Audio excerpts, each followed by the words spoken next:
আসসালামু আলাইকুম। লঞ্চ ট্রাভেলে আপনার স্বাগত সরাসরি সাঁতারঘাট থেকে। যেহেতু সামনে চরমনে এসে হয়েছে, তো আজকে যাত্রী চাপ থাকবে পার্বত 18 লঞ্চে, কারণ পার্বত 11 লঞ্চটি চরমনাই মুসল্লি দিয়ে ভরা, চরমনাই হয়ে বরিশাল যাবে। তো এখন রোজ 7টা 27, আজকে রোজ রবিবার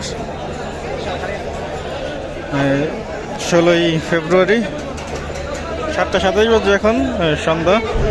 তো লঞ্চটি থাকবে রাত 9টার পর।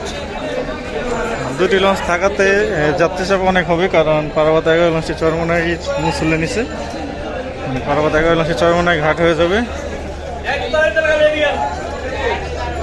তো 7:30 বাজে পার্বত 18 লঞ্চের ডেক, মানে ডাইন পাশে কিন্তু হাঁটার জায়গা রয়েছে।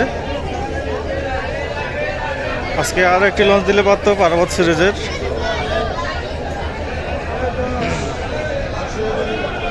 পার্বত 12 দিলে পারতো, যেহেতু পার্বত 12 2 দিন পর ছাড়বে, মানে চরমনাই রিজার্ভ হয়েছে পার্বত 12 লঞ্চটি।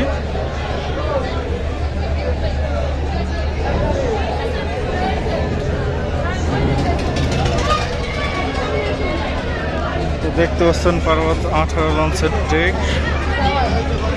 ঠিকমতো হাঁটার জায়গা নেই, অনেকে জায়গা না পেয়ে অন্য লঞ্চে যাচ্ছে খুঁজতে জায়গা। তো ডাইরেক্ট দ্বিতীয়তলা যাব।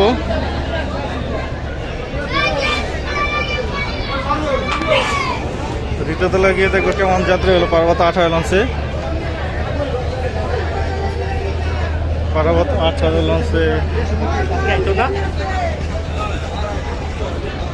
18 লঞ্চে অনেক চরমনাই মুসল্লি উঠছে। 11টা জায়গা না পেয়ে, কারণ বরিশাল থেকে চরমনাই খুব কাছেই। তো জায়গা না পেলে হয় পার্বত 18 গিয়ে বেছে নিতে হবে, সেটাই করছে অনেক মুসল্লি। অনেক মুসল্লি ইজতেমা শেষ করে আসছে, ইজতেমা থেকে যাবে, ব্যানার লাগানো ইজতেমার। তো এই ছিল পার্বত 18 লঞ্চে কেমন যাত্রী হলো। পরবর্তীতে কোন রুটে ভিডিও চান অবশ্যই কমেন্ট করবেন। সো ভিডিওটি এই পর্যন্তই। এতক্ষণ সাথে থাকার জন্য অসংখ্য ধন্যবাদ।